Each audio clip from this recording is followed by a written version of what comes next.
pemirsa Nas TV, senang sekali saya Andrea Ririn Karina dapat kembali menjumpai Anda dalam Munas Daily.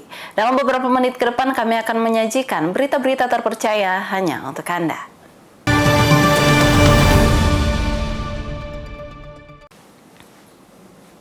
Pemirsa, inovasi layanan kesehatan terus dikembangkan Universitas Hasanuddin melalui program Medical Check-up 2025.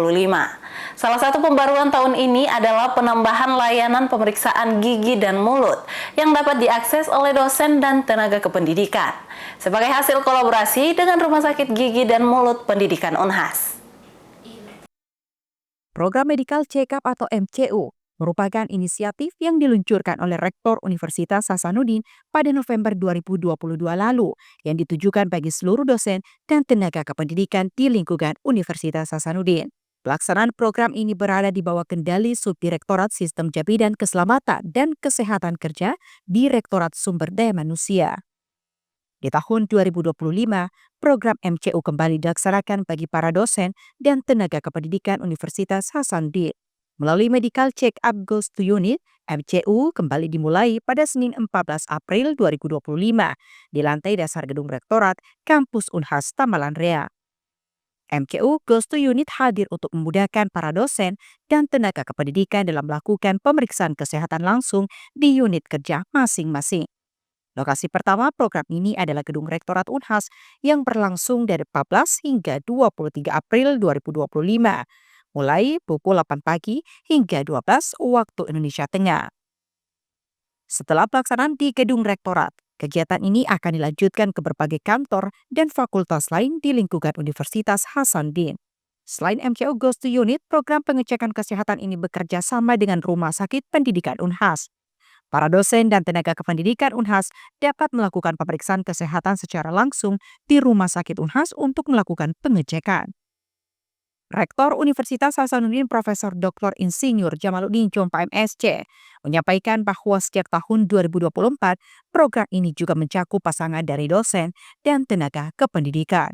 Ya, MCU sebenarnya bukan program baru ya, sejak tahun lalu kita sudah luncurkan karena di dalam kita insana incorpore sano ya, di dalam tubuh yang sehat akan ada jiwa yang sehat. Nah, kita sangat yakin bahwa kreativitas, inovasi, pemikiran cerdas, semangat itu tidak akan mungkin lahir dari orang yang sudah loyo, sakit-sakitan, banyak masalahnya.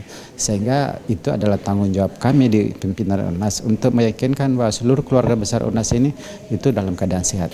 Bukan hanya kepada pegawai dan juga dosen ya, dan juga mahasiswa, tapi juga pasangan masing-masing. Karena kenapa? Kalau istrinya sakit, suaminya kan harus jaga. Suaminya sakit, istrinya kan harus jaga. Kalau enggak kan bisa ada masalah juga itu dalam keluarga. Itu akhirnya kami putuskan untuk mengekspand ruang lingkup MCU dan juga bantuan kesehatan untuk warga UNHAS. Wakil Rektor Bidang Sumber Daya Manusia Alumni dan Sistem Informasi, Profesor Dr. Farida Patitinggi SHM POM, menambahkan jika pada tahun 2025 ini, layanan pemeriksaan gigi dan mulut juga ditambahkan dalam program MCU. Hal ini bekerja sama dengan Rumah Sakit Gigi dan Mulut Pendidikan Unhas. Program MCU ini adalah implementasi dari program strategis Rektor Unhas untuk Unhas Sehat. Ya, jadi mulai tahun 2023, Rektor Universitas Hasanuddin telah mengalokasikan anggaran khusus untuk pelaksanaan medical check-up seluruh SDM Universitas Hasanuddin, baik itu dosen maupun tenaga kependidikan. Dan mulai tahun kemarin ya, 2024 itu juga termasuk pasangan ya, nah, istri atau suami begitu ya dari SDM kita. Dan tahun ini juga lagi ada tambahan dari Pak Rektor untuk juga medical check-up untuk gigi dan mulut ya, jadi itu tambahan ya. Nah, ini kita bisa screening kesehatan dari SDM kita, lalu kemudian kita melakukan pengawalan ya terhadap itu, misalnya kalau dia obesitas atau tekanan darah tinggi, apalagi macam-macam ya yang bisa muncul dari situ. Itu kita kemudian bekerjasama dengan Rumah Sakit Unhas, Pendidikan Unhas, dan untuk gigi mulut bersama dengan Rumah Sakit Pendidikan Gigi dan Mulut Unhas. Gitu. Bagi para dosen dan tenaga kependidikan yang ingin melakukan medical check-up, dihimbau untuk melakukan puasa 8 hingga 10 jam sebelum melakukan pengecekan kesehatan. dan diwajibkan untuk membawa kartu identitas berupa KTP di lokasi. Zahra Sabita Suceng, Andi Muhammad Syafrizal, Unhas TV. Pemirsa, mikroplastik menjadi ancaman serius, tidak hanya bagi ekosistem laut, tetapi juga bagi kesehatan manusia. Partikel plastik berukuran kecil ini bisa masuk ke dalam tubuh kita melalui makanan laut hingga udara, dan berisiko memicu berbagai penyakit. Simak kata pakar ekotoksikologi perairan Unhas berikut ini. Mikroplastik menjadi salah satu ancaman lingkungan yang paling mengkhawatirkan. Tidak hanya membahayakan ekosistem laut, keberadaan mikroplastik juga membawa risiko kesehatan bagi manusia. Dengan meningkatnya konsumsi ikan dan hasil laut lainnya, mikroplastik berpotensi masuk ke dalam tubuh manusia melalui makanan seperti ikan serta udara dan menumpuk dalam jaringan tubuh yang dapat menyebabkan risiko kanker dan kemandulan. Para ilmuwan dalam bidang ekotoksikologi mengklasifikasikan mikroplastik menjadi dua, yaitu primer dan sekunder. Ekotoksikologi merupakan cabang ilmu yang mempelajari dampak zat kimia berbahaya atau polutan terhadap organisme hidup di lingkungan, serta bagaimana zat-zat itu memengaruhi ekosistem secara keseluruhan. Guru Besar Ekotoksikologi Perairan Universitas Hasanuddin, Profesor Dr. Insinyur Husnul Yakin MSc, mengatakan jika yang paling banyak menyebar adalah mikroplastik sekunder yang berkaitan dengan barang kebutuhan sehari-hari. Mikroplastik sekunder adalah fragmen plastik kecil yang berukuran kurang dari 5 mm yang terbentuk dari proses penguraian plastik berukuran besar seperti botol plastik, kantong plastik, jaringan ikan, dan kemasan lainnya akibat paparan sinar matahari, abrasi, gelombang, atau proses biologis.